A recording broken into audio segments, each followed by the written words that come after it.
So here's problem number 83 from the chapter review. Let's start by looking at the domain of f. We know that the natural log only works when the stuff on the inside is positive, so the domain is going to be related to the values of x that make this statement, just greater than 0, which is 1 is greater than negative x squared. So for what values is this true, where 1 is greater than x squared?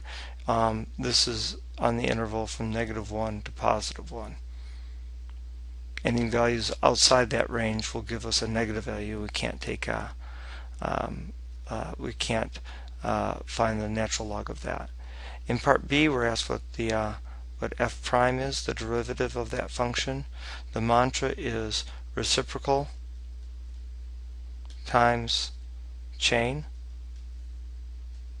which is -2x over 1 minus x squared, or 2x over x squared minus 1.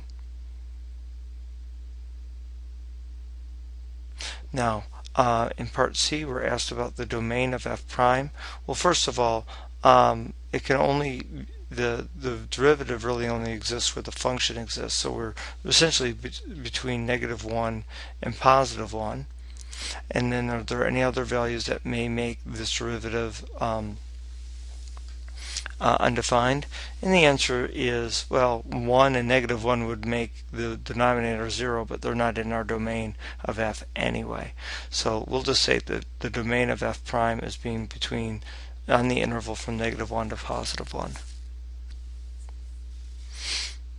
And then lastly, can we prove that the second derivative of the function is less than 0 for all values in the domain? Well, let's start by taking the second derivative. The second derivative of that function is going to be using the quotient rule.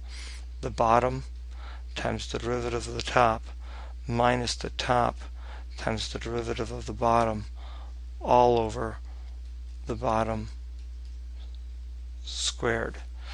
We're going to note that the bottom squared is always a positive number, and if we take a look at the top, we're going to end up getting 2x squared minus 2 minus 4x squared.